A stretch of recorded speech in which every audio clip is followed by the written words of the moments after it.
তিন হাত মাটির ঘর, কারো আপন কারো পর, কারো হবে ফুলেরই বাগান, কারো বা হবে জাহান্নাম। কঠিন আযাব হবে সেদিন না চিনিলে নবী, ওরে কঠিন আযাব হবে সেই দিন না চিনিলে নবী। ওই কবরে যেতে হবে, থাকবে না কেউ সাথী। নবী আমার আপন, কবর আমার ঘাটি। ওই কবরে যেতে হবে, থাকবে না কেউ সাথী। কঠিন ওই হাসর মাঠে ভেবে দেখো কি হবে, আপন হয়ে কেহই রবে না, রবেন শুধুই শাহে মদিনা। ঠিক, জিকির মানে শুধুমাত্র আল্লাহ আল্লাহ সকাল সন্ধ্যা বলা এটা নয়। জিকির মানি নামাজ পড়ো, জিকির মানি রোজা রাখো, জিকির মানি হজ সামর্থ্য হলে করো, জিকির মানি সামর্থ্যবান হলে যাকাত দাও, জিকির মানে ফজরের নামাজের পরে ইশরাকের নামাজের জন্য অপেক্ষা করো, ইশরাকের নামাজ আদায় করো। জিকির মানে হলো ফরজ ওয়াজিব সুন্নাতে মুআক্কাদার পাশাপাশি অত্যধিক পরিমাণে নফল ইবাদত করো।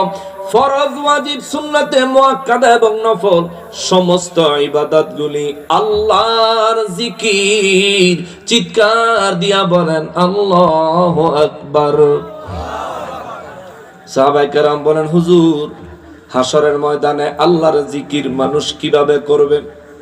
নবী বলেন, জাহান্নামকে যখন হাজির করা হবে, রব্বুল ইজ্জত মুসলমানদের কাছ থেকে আউয়ালু মা ইউহাসাবু বিহিল আবদু ইয়াউমাল কিয়ামাতিস সালাহ, মানব জাতির কাছ থেকে আমার আল্লাহ সর্বপ্রথম নামাজের হিসাব টান দিবে। নামাজিও কইব নামাজ পড়ছি, বেনামাজিও কইব নামাজ পড়ছি। আমার সমাজে কিছু মানুষ আছে না, নামাজ না পড়ে যদি নামাজ পড়ছে না পড়ছি না, এরকম কথা কইতে আসেনি। এরা হাশরের ময়দানে চিন্তা করব, নামাজ পড়ছি আমি যদি কইয়া ফালাই, আল্লাহ আমারে ধরবো কেমনে? অথচ আল্লাহর কাছে ধরার কৌশল আসেনি। জোরে বলেন আসেনি? অনেকে পাপ করে চিন্তা করে, দুনিয়ার কেউ জানে না, দুনিয়ার কেউ দেখে না, দুনিয়ার কেউ আমারে পাকড়াও করতে পারে না, কিন্তু আমি পাপ করতেছি আমারে কেউ দেখে না। তার ভিতরে এটা আসে না, একজন দেখতেছেন, তিনি কে? আল্লাহ কয় ইয়াউমা ইযি ইয়াতাযাক্কারুল ইনসান। সেই দিন দুনিয়ার মানুষ আমি রব্বুল আলামিনকে জিকির করতে চাইবে, আমার জিকির প্রকাশ করতে চাইবে। সাহাবায়ে কেরাম বলেন, হুজুর কিভাবে? নবী বলেন, যখন নামাজের হিসাব টান দিবে, নামাজি বলবে আল্লাহ নামাজ পড়েছি। বেনামাজিরে জিজ্ঞেস করবে নামাজ পড়ছনি? বেনামাজিও কইব আল্লাহ নামাজ পড়ছি। সাহাবায়ে কেরাম বলেন, হায় হায় ইয়া রাসূলুল্লাহ, সেদিন অবস্থাটা কি হবে? আমার নবী বলেন, বেনামাজি যখন মিথ্যা কথা বলবে রে, বেনামাজি যখন খোদ রব্বুল আলামিনের সামনে মিথ্যা কথা বলবে, আমার আল্লাহ তখন তাকে মিথ্যাবাদী বলবেন না।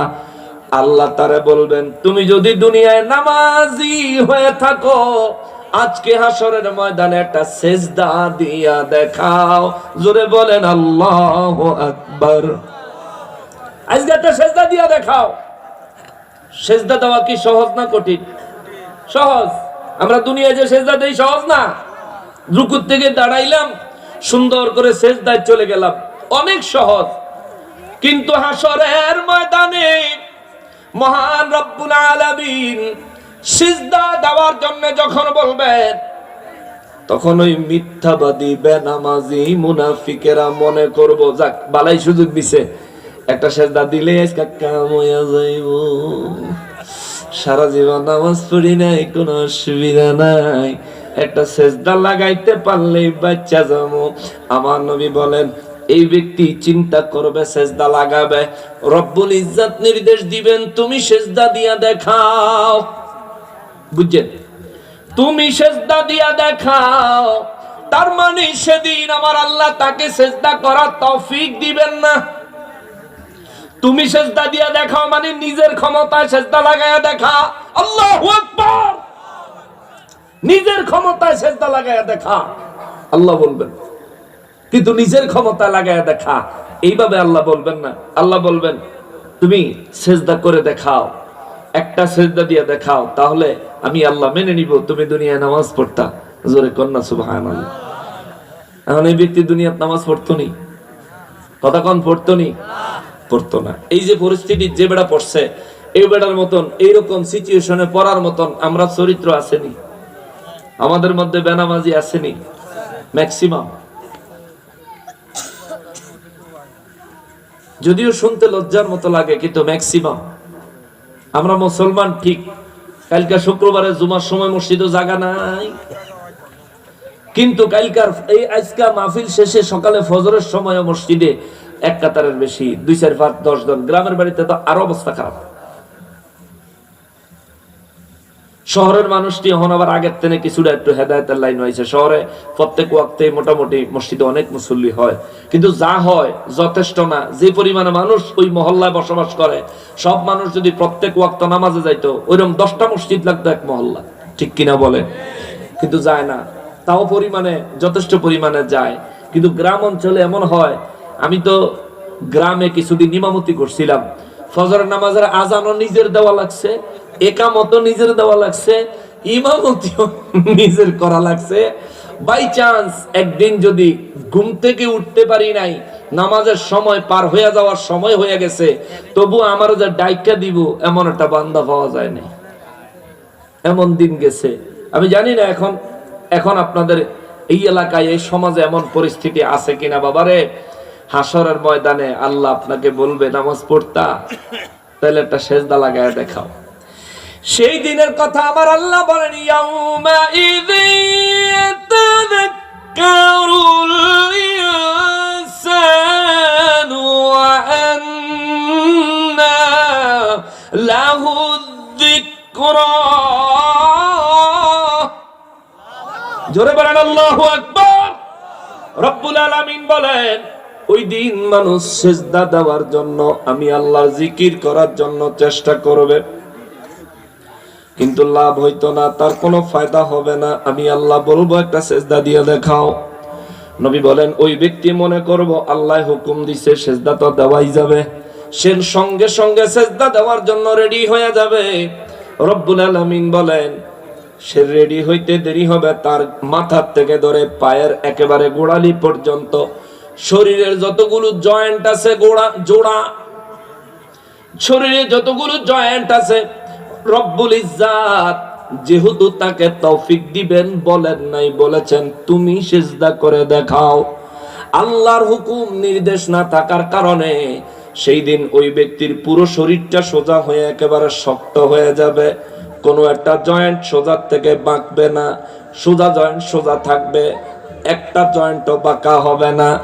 যদি কোমর বাঁকা না হয় রুকু চলবে না। যদি পায়ের পাতা, পায়ের গোড়ালি, হাঁটু এবং কোমর যদি বাঁকা না হয়, হাত যদি বাঁকা না হয়, শরীর যদি হেলিয়ে দেওয়া না যায়, তাইলে তো সিজদা করা সম্ভব না। এই ব্যক্তি সোজা হইয়া দাঁড়ায় থাকবে, সোজা হইয়া দাঁড়ায় থাকবে। রব্বুল আলামিন বলবেন কি হলো, সিজদা লাগাও। এই ব্যক্তি বলবে মালিক আমার দেহ শরীরের জয়েন্ট গুলো শক্ত হয়ে গেছে, ও আল্লাহ শরীরের জয়েন্ট গুলো লক হয়ে গেছে, আমি সিজদা দিতে চাইতেছি কিন্তু পারতেছি না। রব্বুল ইজ্জত সেদিন জবাব দিবেন, তুমি যদি সত্যিকার অর্থে দুনিয়ায় সিজদা দিতা, দুনিয়ার জমিনে তুমি যদি সিজদা দেওয়ার অভ্যস্ত থাকতা, দুনিয়ায় যদি তুমি আমি রব্বুল ইজ্জতকে সিজদা দিতা, তাইলে আজকের দিনে অবশ্যই তুমি আমার কুদরতের কদমে সিজদা লাগাইতে পারতা। যেহেতু তুমি আমার কুদরতের কদমে আজ সিজদা লাগাইতে পারো নাই, আমার রব্বুল ইজ্জত বলবে তোমাকে বেনামাজি হিসেবে ধরে নেওয়া হলো, আর আমার নবী বলেন, নামাজের হিসাব যে ব্যক্তি ক্লিয়ারলি আল্লাহর কাছে দিতে পারবে, তার পরবর্তী সমস্ত হিসাবগুলো আমার আল্লাহ সহজ করে দিবে। আর যে ব্যক্তি নামাজের হিসাব আমার আল্লাহর দরবারে ধরা খায়া যাবে, এই ব্যক্তির পরবর্তী প্রত্যেকটা হিসাবের ধাপ আমার আল্লাহ বড় কঠিন করে দিবেন। জোরে বলেন নাউযু বিল্লাহ। এই জন্য আল্লাহ কয়, ইয়াউমা ইযিন ইয়াতাযাক্কারুল ইনসানু ওয়া আন্না লাহু যিকরা। কিছু মানুষ সেদিন আমি আল্লাহ জিকির করতে চাইবে, কিন্তু এই জিকির তাদের কোনো লাভে দিবে না, তাদের কোনো ফায়দা হবে না। বরং যখন আমি আল্লাহকে সিজদা দেওয়ার চেষ্টা করে ব্যর্থ হবে, আর ওয়াজিআ ইয়াউমা ইযিন বিজাহান্নাম, তার সামনে আমি রব্বুল আলামিন যখন জাহান্নামকে হাজির করব, জাহান্নাম দেখতে সিজদা না দিতে পাইরা সে একটা আফসোস করবে, একটা আক্ষেপ করবে। ইয়াকুলু ইয়া লাইতানি কদ্দামতু লিহায়াতি। আল্লাহু আকবার, আল্লাহু আকবার। আল্লাহ কয়, শেষ কথা এটা, আল্লাহ তাআলা বলেন ইয়াকুলু, এই ব্যক্তিটা বলবে ইয়া লাইতানি, হায় আমার আফসোস, আহারে আমার আক্ষেপ, কদ্দামতু লিহায়াতি, আমি যদি ওই দুনিয়ার মানে এই দুনিয়ার হায়াতে জিন্দেগিতে আজ হাসরের ময়দানের জন্য কিছু আমল করতাম। সুবহানাল্লাহ। একটা আফসোস করবে, হায় আমি যদি আজকের এই দিনের জন্য, এই হাসরের দিনের জন্য দুনিয়ায় কিছু আমল করতাম। ইয়াকুলু ইয়া লাইতানি কদ্দামতু লিহায়াতি, নিজের উপর নিজে আক্ষেপ করবে, আফসোস করবে। সব হারায় আফসোস করলে কোনো লাভ হবে? বলেন কোনো লাভ হবে? কিন্তু আজ আপনাদের কাছে মহান রব্বুল আলামিনের এই কথাগুলো পৌঁছে দিলাম, সব হারায়া কবরে হাসরে যায়েন না। এই দুনিয়া পরকালকে কামাই করার জন্য, এই দুনিয়া পরকালের শান্তি কামাই করার জন্য, এই দুনিয়া পরকালের জান্নাত সুখ কামাই করার জন্য। এই দুনিয়ার হায়াতটাকে দুনিয়ার জন্য আমরা বেশি ব্যস্ত করে দেই, অথচ এটা একেবারে হুদা।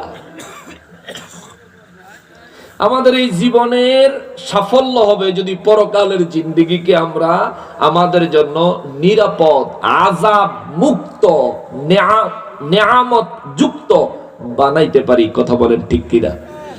এভাবে জীবন যাপন করে আপনি যত সুখেই থাকেন, কোটি কোটি টাকার বিছানার উপরে ঘুমাইয়াও যদি জীবন পার করেন, একদিন মৌত চলে আসবে। এই জীবনের সেদিন সমাপ্তি, সেই দিন থেকে শুরু হবে আপনার আসল জীবন। ওই আসল জীবনে আপনি যদি নিজেকে কিছু উপস্থাপন করার মতো বানায় নিতে না পারেন, বিশ্বাস করেন ওরে সাড়ে কিনা বলে নবী ছাড়া সেদিন কেউ আপন না, আল্লাহর ওলিরা ছাড়া সেদিন কেউ আপন না। মা সন্তানকে পরিচয় দিবে না, সন্তান মাকে পরিচয় দিতে চাইবে না, বাবা সন্তানকে পরিচয় দিতে চাইবে না, অন্যান্য বন্ধু বান্ধব আত্মীয় স্বজন তো অনেক দূরের কথা, পেটের সন্তান মাকে পরিচয় দিতে চাইতো না। মা যে সন্তানকে 10 মাস 10 দিন গর্ভে লালন করেছেন, এই সন্তানকে মা পরিচয় দিতে চাইতো না। এই ভয়ে সন্তান পরিচয় দিলে যদি একটা নেকি চায়, এমনি বিপদে আছি, এমনিতেই তো আমার নেকের পরিমাণ কম, এমনিতেই মুসিবতে আছি, আবার চাইলে যদি দেওয়া লাগে। এই জন্য মা সন্তানকে পরিচয় দিতে চাইবে না। এই পরিস্থিতি যেদিন হবে, আপনি একটু চিন্তা করেন সেদিন আপনার অবস্থা কি হবে, একটু চিন্তা করেন। দুনিয়ায় যাই কিছু করেন না কেন, আপনারে আল্লাহ অনেক ক্ষমতা দিছেন, আপনাকে আল্লাহ তাআলা অনেক সম্পদের মালিক বানাইছেন, আপনাকে আল্লাহ তাআলা এই দুনিয়ায় অনেক অনেক অনেক মর্যাদার অধিকারী বানাইছেন। আপনি এটাকে আখিরাতের বিনিময় হিসেবে ব্যবহার করেন, কাজে লাগবে। কথাগুলো শুনতে জানি না কতটুকু শ্রুতি মধুর হয়েছে, জানি না কথাগুলো কতটুকু আপনাদের হৃদয়ে টাচ করেছে, কিন্তু এই কথাগুলো আপনাদের হৃদয়ে যদি লাগে তবুও সত্য, যদি না লাগে তবুও সত্য। আজকে বুঝতেছেন না, আমি বলবো বুঝার চেষ্টা করেন। এমন দিন যায় বুঝছেন না যেদিন বুঝলে কোনো লাভ হবে না। ও আন্না লাহু যিকর, দিলেও নবীজি বাচ্চাদেরকে হাদিয়া দিতে জোরে কন্যা সুবহানাল্লাহ। যদিও এটারে অনেকে বলবে যে বাচ্চাদেরকে তো লোভ দেখাইলেন, না না না, যে যেটা বুঝে। আজ যদি বাচ্চারা সামান্য দুনিয়াবি কোন জিনিসের মায়ায় মসজিদমুখী হয়, যেদিন বুঝবে যে আসলে মসজিদে তো এটার লেগে আওনারে, মসজিদে আসা হচ্ছে পরকালের জিন্দিগিকে নূরানি করা, পরকালের জিন্দিগিকে জান্নাতবাসী করার জন্য মসজিদে আসা। তো মসজিদে আসার অভ্যাস তো তার আছে। ওই যেদিন বুঝটা আইসা পড়বে, তার ভিতরে তাকওয়া আইসা পড়বে, আল্লাহ রাব্বুল ইজ্জাত তারে আল্লাহর ওলি হিসেবে কবুল করে নিবে। জোরে কন্যা সুবহানাল্লাহ। এই জন্য বাচ্চাদেরকে একটু মায়া করতে হবে, ভালোবাসতে হবে। তোমার নাম কি আব্বা?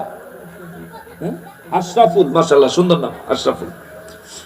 মুসলমানের আরে, আমার পেয়ারা নবীর উম্মতের আরে, মহান রব্বুল আলামিন সূরা ফাজরের 22 নম্বর আয়াতে কারিমার মধ্যে বলেন, নবী গো, ও নবী, দুনিয়ার মধ্যে মানুষ গুনাহ করে, নেক করে, জিন জাতি গুনাহ করে, নেক করে। মানুষের নেকের খাতা আছে, আবার গুনাহের খাতাও আছে। মানুষের নেক আমলের খাতা আছে, আবার পাপেরও খাতা আছে। কিন্তু ফেরেশতাদের কোনো পাপের খাতা নাই, কারণ তারা আল্লাহর হুকুমের বাইরে এক কদমও চলেন না। আল্লাহর নির্দেশনার বাইরে তারা কোনো কিছুই করেন না। কিন্তু রব্বুল ইজ্জাত বলেন, কিয়ামতের দিন হাসরের ময়দানটা এমন কঠিন হবে গো নবীজি, বিশ্ববাসীকে বলে দেন, প্রতিটি মানুষ সেখানে দাঁড়ানো থাকবে, প্রতিটি জিন জাতি সেখানে দাঁড়ানো থাকবে, প্রত্যেকটা সৃষ্টি সেখানে দাঁড়ানো থাকবে। আর ওয়াজা রব্বুকা, আমি আপনার প্রতিপালক, আপনার রব, এই তামাম সৃষ্টিকুলের রব, সমস্ত সৃষ্টিকুলের রব, আমি সেদিন প্রকাশ্যে নূরের পর্দা মুবারক সরায়া আমি আল্লাহ হাসরের ময়দানে হাসরবাসীদের সামনে সরাসরি উপস্থিত হব। চিৎকার দিয়া বলেন আল্লাহু আকবার। সাহাবায়ে কেরাম বলেন, নবী গো, ও নবী, যেদিন মহান রব্বুল আলামিন একেবারে নূরের পর্দা মুবারক গুলি সরায়া, যেদিন আমার রব একেবারে সরাসরি বান্দাদের সামনে হাজির হবেন, ওই দিনের পরিস্থিতিটা কেমন হবে? আমার নবী বলেন, আদম নবী থেকে আরম্ভ করে 1,23,999 জন নবী ইয়া নাফসি ইয়া রাব্বি ইয়া নাফসি ইয়া রাব্বি ইয়া নাফসি নাফসি বলে বলে চিৎকার দিবে। সমস্ত মানুষগুলো দিশাহারা পাগল পারা হয়ে যাবে, সমস্ত জিনজাতিগুলো দিশাহারা পাগল পারা হয়ে যাবে। শুধু তাই না, এমন কি ওয়াল মালাকু সাফফা সাফফা, আওয়াজ করে বলেন আল্লাহু আকবার। রব্বুল আলামিন বলেন, নবী গো, জানায়া দেন, সেদিন আমি রব্বুল আলামিনের ভয়ে, আমি রব্বুল আলামিনের ভয়ে ওই দিন সমস্ত ফেরেশতারা কাতারে কাতারে দাঁড়িয়ে যাবে। আল্লাহু আকবার। সারিবদ্ধ হয়ে দাঁড়ায় যাবে, লাইন ধরে দাঁড়ায় যাবে। আমার রব্বুল ইজ্জত বলেন, নবী গো, বিশ্ববাসীর জিনিসটা একটু বুঝাইয়া বলেন, বিষয়টা একটু বুঝাইয়া বলেন, বিশ্বের মানুষদেরকে অন্তর দিয়ে অনুধাবন করতে বলেন। যেই ফেরেশতারা কখনোই কোনো পাপ করে না, যেই ফেরেশতাদের দ্বারা কখনোই কোনো গুনাহ হয় না, ইয়া রাসূলুল্লাহ বিশ্ববাসীকে বলেন, ওয়াল মালাকু সাফফা সাফফা, ওই দিন এই ফেরেশতাগুলো সিরিয়ালে লাইনে সারিবদ্ধভাবে দাঁড়ায় যাবে। আমি আল্লাহর ভয়ে প্রকম্পিত হতে থাকবে। সমস্ত সৃষ্টি সেদিন শুধু কাঁপবে আর আত্মচিৎকার করবে, আর আমি রব্বুল ইজ্জাতের ভয়ে ভিতর থেকে একেবারে তছনছ হয়ে যাবে।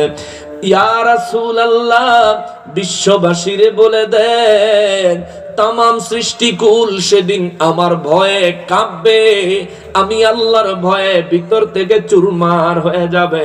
সেই দিন ভয় থাকবে না আমি আল্লাহ, আর ভয় থাকবে না আপনি হাবিবুল্লাহ। জোরে বলেন আল্লাহু আকবার। আদম নবী ভয় পাবেন, ঈসা নবী ভয় পাবেন, সমস্ত নবীরা ভয় পাবে, কিন্তু আমার নূর নবী রাহমাতুল লিল আলামিন কোন ভয় পাবেন? আমার নবীর ভয় আছে? জোরে বলেন আছে? বলবেন হুজুর নবীর ভয় নাই কেন? কারণ হলো হাসরের ময়দান সাজাইছেন কি? জোরে বলেন, আরো জোরে বলেন। আপনি একটু অন্তর থেকে একটা কল্পনা করতে পারবেননি? একটা কল্পনা আনতে পারবেন? মনে করেন এই মুহূর্তে আমরা হাসরের ময়দানে, আমরা কি হাসরের ময়দানে দাঁড়ানো লাগতো না? বলেন লাগতো না? এখানে এই যে ছেলেটা পরিপূর্ণ, তোমার বয়স কত আব্বা? 12 বছর, মাশাআল্লাহ। নামাজের হিসাব শুরু হয়ে গেছে। নামাজ পড়ো আব্বা? নামাজ পড়ো, হ্যাঁ 5 ওয়াক্ত নামাজ পড়ো। এখানে যত শিশু বাচ্চারা আছে এরাও, যত কিশোররা আছে এরাও, এমনকি যত যুবক ভাইয়েরা আছে এরাও, এখানে যত মধ্যম বয়সী পুরুষেরা আছেন তারাও, এইখানে যত বয়স্ক মুরব্বী বাবারা আছেন তারাও, পর্দার আড়াল থেকে যেসব মা বোনেরা বয়ানটা শুনছেন তারাও, যারা শুনতেছে না তারাও, এমনকি যারা পৃথিবীর থেকে বিদায় হয়ে গেছেন তারাও, যারা পৃথিবীতে এখনো আসে নাই তারাও, প্রত্যেকটা মানুষ, প্রত্যেকটা সৃষ্টি হাসরের ময়দানে দাঁড়ানো লাগবে। এই যে কথাগুলো বলতেছি প্রত্যেকটা বিষয় আপনার চোখের সামনে সেদিন ঘটবে। ঘটার পরে সেদিন আফসোস করলে কোনো ফায়দা হবে না। সামনের দিকে কথাগুলো আমি না, স্বয়ং আল্লাহ বলেছেন। জোরে বলেন আল্লাহু আকবার। সেদিন 18,000 মাখলুকাতের প্রত্যেক চিন্তায় থাকবে, প্রত্যেকে চিন্তামগ্ন থাকবে, কিন্তু আমার নবী রাহমাতুল লিল আলামিন কোন চিন্তায় থাকবেন না, নিজের জন্য কোনো ভয় থাকবেন না। তবে একটা ভাবনা নবীর ঠিকই থাকবে, একটা ভাবনায় নবী ঠিকই কান্নাকাটি করবেন। ওই ভাবনাটা হলো কি করে নবীর উম্মতদেরকে জান্নাতে নিয়ে যাওয়া যায়। চিৎকার দিয়া বলেন সুবহানাল্লাহ। কিভাবে উম্মতদেরকে জান্নাতে নিয়ে যাওয়া যায়, এই একটা চিন্তা ছাড়া অন্য নবীর কোনো ভয় নাই, চিন্তারও কোনো কারণ নাই। কিন্তু আফসোস আমাদের দেশে এমন আলেম আছে যে বক্তব্য দিছে, দেওবেলা আলেম, যে নবীজি হাসরের ময়দানে নবীজির নেক আমল বেশি হয় না গুনাহ বেশি হয়, এটা নিয়ে নবী নিজেই চিন্তায় থাকবে। জোরে কন্যা নাউজুবিল্লাহ। কিশোরগঞ্জের মানুষের ঈমান তো এত দুর্বল না, ও জোরে কন্যা নাউজুবিল্লাহ। আচ্ছা, আমার নবী জীবনে গুনাহ করছেন, একটা গুনার বর্ণনা এই নীল আকাশের নিচে জমিনের উপরে কোন মায়ের সন্তান বাবার ফুট দিতে পারবো? বলেন দিতে পারবে? আমার নবী তো জীবনে কোনো পাপই করেন নাই, তাহলে হাসরের ময়দানে নিজের পাপের চিন্তা কিসের, কোত্থেকে আসবে? পাপ তো নাই বেটা, ঠিক কিনা বলেন? একটাই চিন্তা থাকবে, সেটা উম্মতের। রব্বুল আলামিন আমার নূর নবী রাহমাতুল লিল আলামিন কি বলেন? নবী গো, ও দয়াল নবীজি, বিশ্ববাসীদেরকে বলে দেন সেদিন ওয়াজা রব্বুকা, আমি রব তাদের সামনে হাজির হব বিনা পর্দায়। আল্লাহু আকবার। আমাকে দেখে ওয়াল মালাকু সফান সফা, সমস্ত সৃষ্টিগুলো কাতারে কাতারে দাঁড়িয়ে যাবে। আল্লাহ কয় বিশেষভাবে ফেরেশতারা কাতার বন্দী হয়ে দাঁড়ায় যাবে, সারিবদ্ধভাবে দাঁড়ায় যাবে, লাইন ধরে সিরিয়ালে সবাই কাতারে কাতারে দাঁড়ায় যাবে। সাহাবায়ে কেরাম বলেন, হুজুর ওই সময় মানুষগুলোর কি অবস্থা হবে? ওই সময় মানুষগুলোর কি অবস্থা হবে? আমার নবী রাহমাতুল লিল আলামিন বলেন, মানুষ এবং জিন জাতির আল্লাহ কাতারে দাঁড় করাবেন। মানুষ এবং জিন জাতির কাতার হবে 120টা। জোরে কোন সুবহানাল্লাহ। কয় কাতার হইব? 120। সাহাবায়ে কেরাম বলেন, হুজুর এত কাতার মানুষের মধ্যে আপনার উম্মত হবে কারা?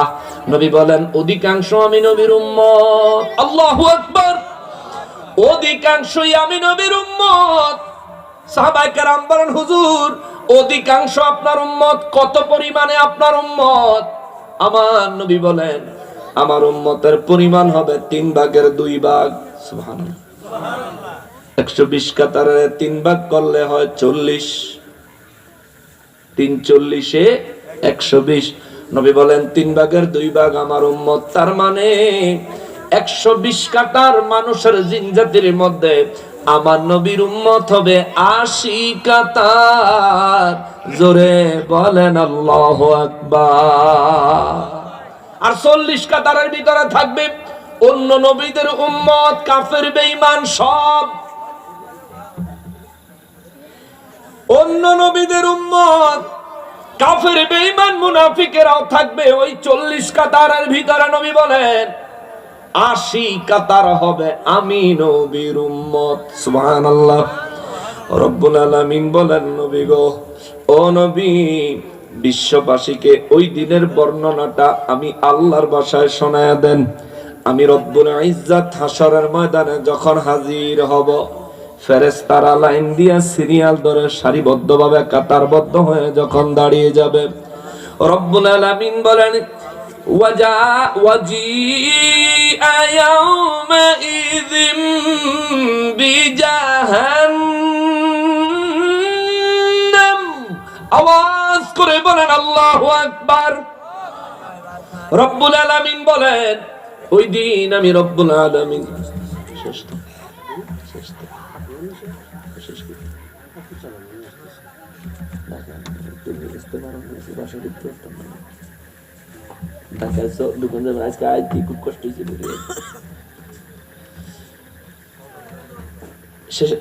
করে দিতেছি। দাঁড়া। রব্বুল আলামিন বলেন, ওয়াজিআ ইয়াউমাইযিন বিজাহান্নাম। ওই দিন আমি রব্বুল আলামিন জাহান্নামকে হাসরের ময়দানে হাজির করব। জাহান্নামকে হাজির করব। ইয়াউমাইযিন ইয়াতাযাক্কারুল ইনসানু ওয়া আন্না লাহু যিকরা। সেই দিন দুনিয়ার মানুষগুলো আমি আল্লাহর জিকির করতে চাইবে। আজকে জিকির করলে আওয়াজ আসে না। আজ আল্লাহু আকবার বলতে বললে আওয়াজ আসে না। আল্লাহ কয়, ইয়াউমাইযিন ইয়াতাযাক্কারুল ইনসান।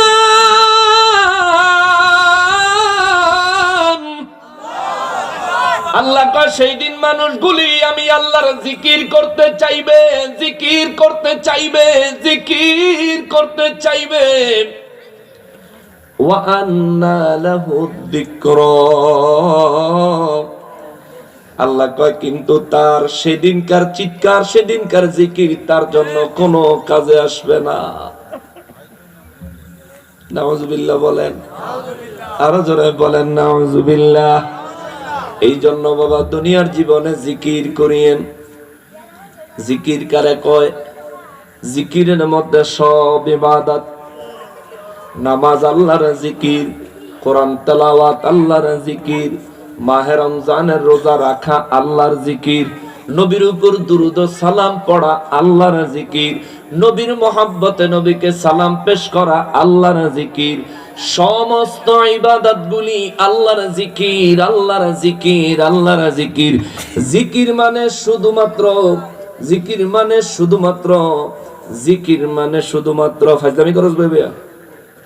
আল্লাহর জিকির, আল্লাহর জিকির, আল্লাহর জিকির। জিকির মানে শুধুমাত্র, জিকির মানে শুধুমাত্র, জিকির মানে শুধুমাত্র ফাজলামি করস বেবে।